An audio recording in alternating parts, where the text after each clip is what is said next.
You are welcome to another session of Practicum in Science Teaching, SCD 305, Computer Science option, Computer Science Education option. Today, we want to look at another aspect that will be of assistance to you as a teacher in the school, especially when it comes to preparing your lessons, sourcing for materials, and also communicating your students. Today we'll be looking at the electronic mail. In this 21st century, definitely you cannot be an effective teacher without having an electronic mail and using them.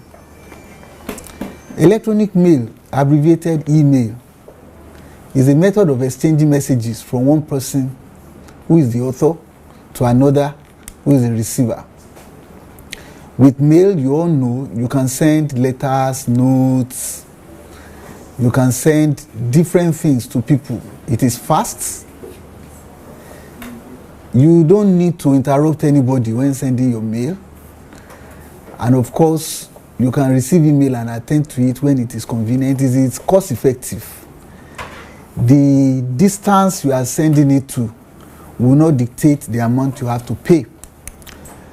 Now, before you do anything that has to do with electronic mail, you must be able to have an account.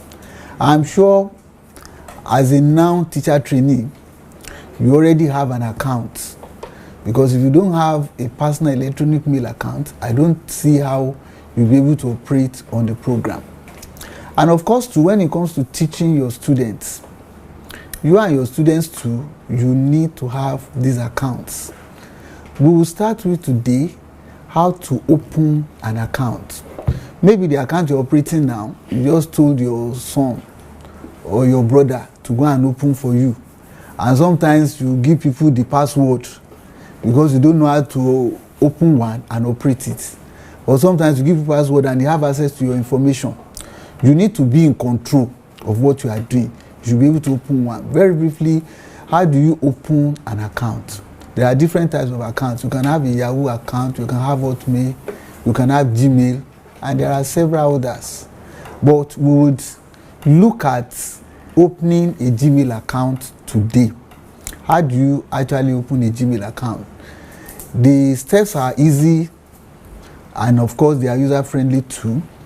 You open a Gmail account by typing www.gmail.com www.gmail.com on your URL, and then if you don't have any account before, it will take you to an environment where you will click on create account, and then you have to fill some set of information, and then you click on the next button, then you follow the instruction and you'll be there. But let me say this ahead of the time.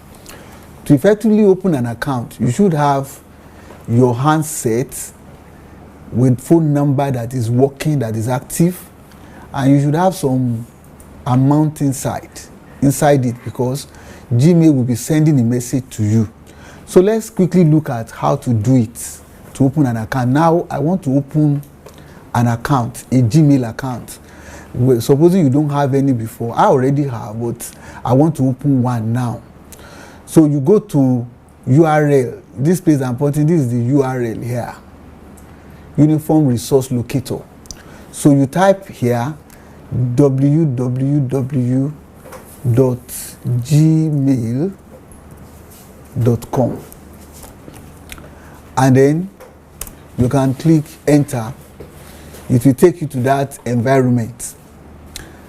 Now you have to also see something here. Where this is taking me to is an existing email, because I already have a Gmail account and I've been using this Gmail account all along. So my system automatically takes me there. That tells you how easy it is to even operate it. But for the purpose of this demonstration, we want to open a new one.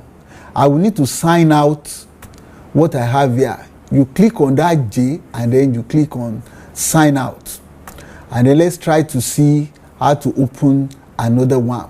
Now already the accounts I have are already lined up here. You can see them, but I want to open another one. So I will go to use another account and then see, you can see next, you can see create an account. Because there was an account already there, if I wanted to sign in, I will use next. But in this case, I'm trying to open a new account. You see create account.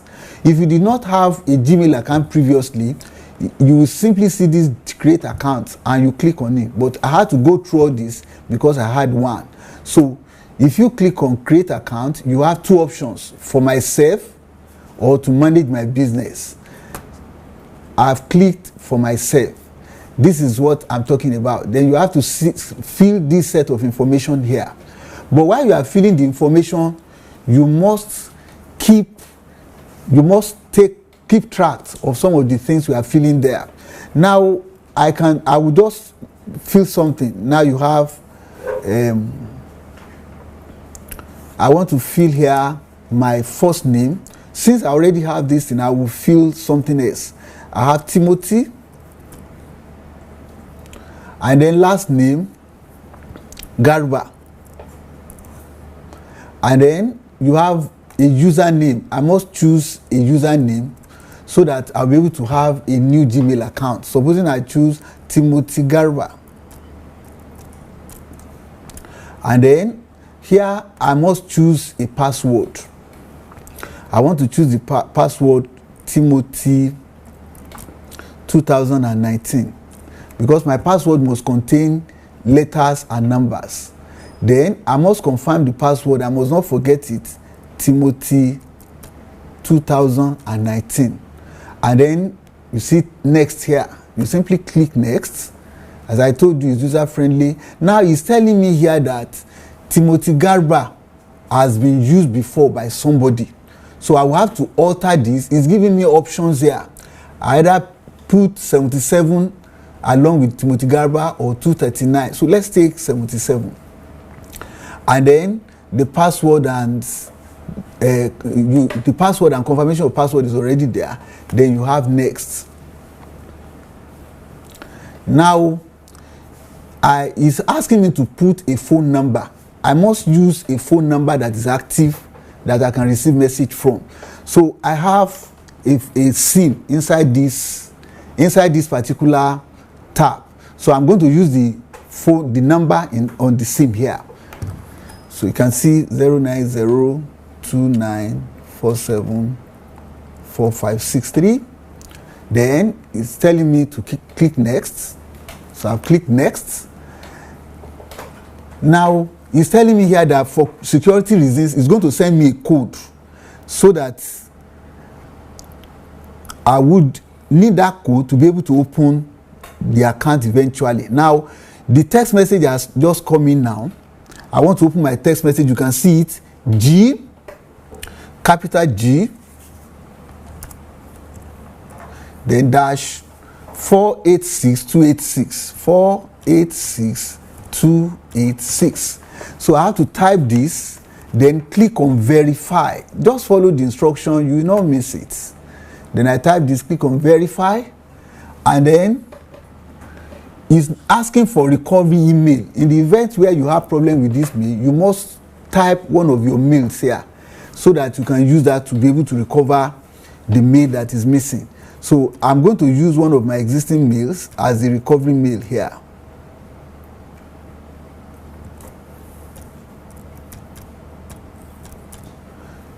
Then it's asking for my date of birth.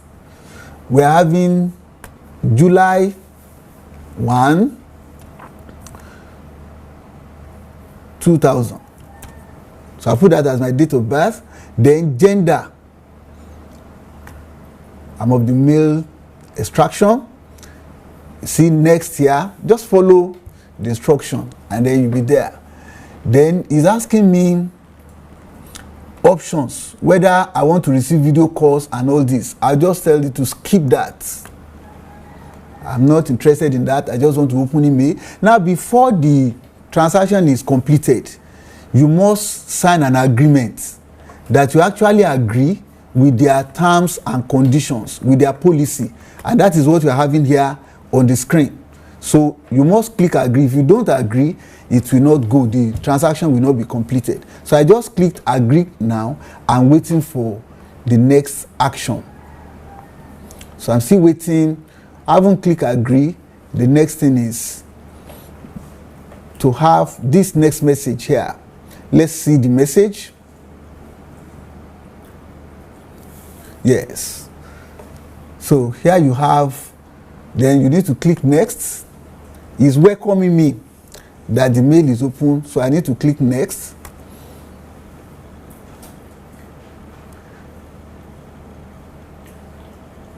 So it's still coming. Still coming. So the message has finally landed that I've been able to open an account, timothygarba77@gmail.com.